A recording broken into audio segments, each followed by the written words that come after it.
Assalamualaikum warahmatullahi wabarakatuh. Nama saya Lisa Noviani Mati Putri dari mahasiswa UMM Fakultas Hukum dengan NIM 045 dan saya melakukan tugas Hukum Tata Negara. Di sini ada DPRD Batu. Nama saya Rosida Erawati. Saya anggota DPRD dari fraksi PKB. Ya.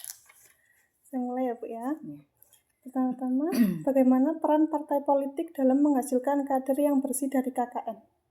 Kalau di PKB ya Mbak, Ya. karena saya di PKB itu ada pendidikan politik bagi kader.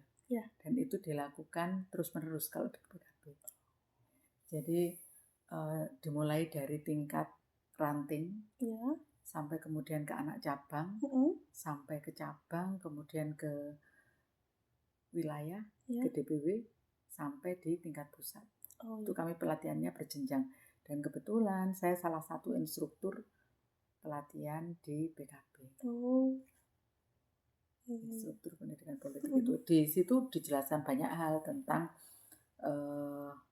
bagaimana partai politik itu rodanya bisa berjalan, kemudian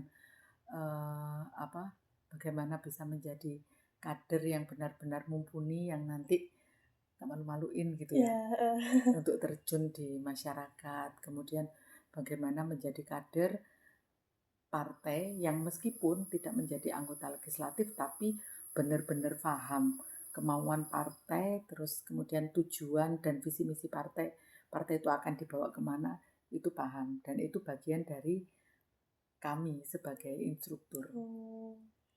Dan alhamdulillah saya di instrukturnya di DPW Mbak, di Jawa Timur, di wilayah ya. Jadi pegang seluruh wilayah Jawa Timur.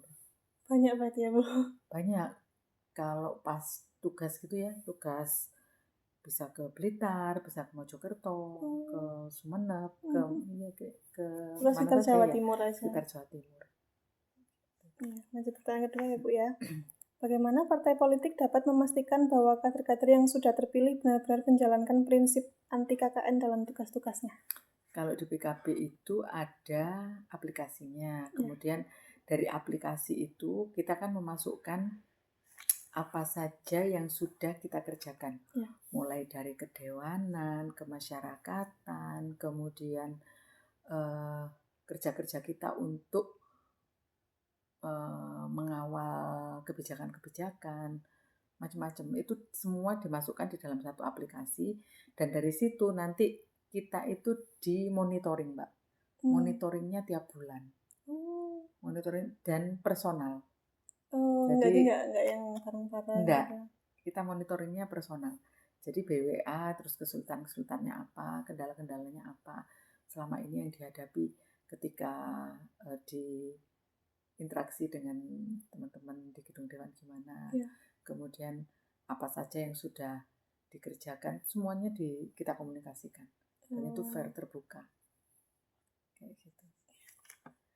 Yang ketiga, jika menurut pandangan Ibu, KKN itu seperti apa dan bagaimana cara mengatasi KKN? KKN itu sebenarnya kan sesuatu yang memalukan ya Pak.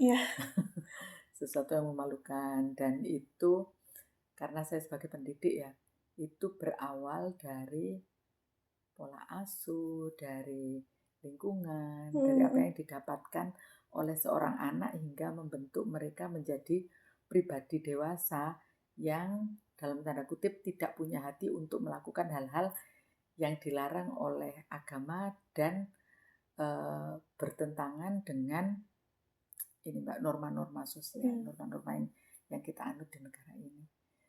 Dan kenapa itu banyak terjadi gitu ya? Karena sekarang itu banyak sekali normalisasi untuk melakukan hal-hal yang seperti itu gitu ya.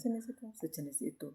Baik kolusi, korupsi, nepotisme itu dianggap hal yang sudah lumrah, sudah biasa. Nah, itu yang menjadi peran kami sebagai anggota DPRD untuk tidak ikut di dalam semesta itu gitu. Yang penting itu kan itu dimulai dari diri sendiri. Kalau diri sendiri sudah, kemudian ditularkan ke lingkungan. Lingkungan itu dimana ya? Di fraksi ini sendiri kita berupaya untuk tidak mengadopsi cara-cara yang memang bertentangan dengan norma-norma yang ada.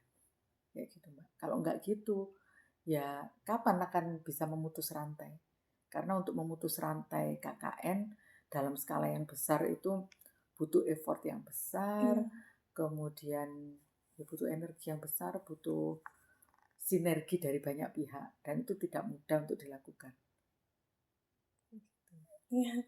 Terus kalau misalnya nih Bu, kalau nauzubillahnya nih di fraksi Iya. PKB ada yang melakukan KKN, gimana ya untuk Ibu sebagai instrukturnya? Iya. Itu gimana tanggapan Ibu? Apakah bakal diberi efek jerah seperti apa gitu? Kalau di PKB jelas, karena itu kan melanggar ADART, Mbak. Itu ya jelas ada tindakan kalau yang seperti itu. Langsung tegas ditindak kalau di PKB. Selama ini ada pernah? Kalau di Batu belum pernah sih.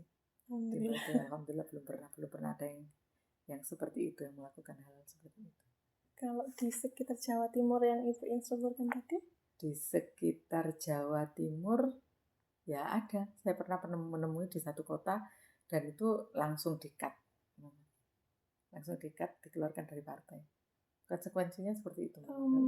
Tanpa ada ini ya, tanpa ada apa sih sedikit mungkin pengampunan untuk agar tidak kesempatan kedua lah istilahnya Bu. Kalau kesalahannya sudah besar dan itu menyalahi ADART partai ya langsung ini, Mbak. Tidak ada kesempatan kedua kalau seperti itu. Kecuali kalau dalam proses hukum itu ya memang tidak terbukti melakukan itu ya masih bisa. Jadi kalau kita ini ketika ada anggota yang seperti itu, kita mengikuti proses hukum yang ada. Selama itu ya sambil diawasi. Nanti kalau memang benar-benar menyalahi hukum terbukti ya di-cut. Kalau tidak ya enggak, Pak.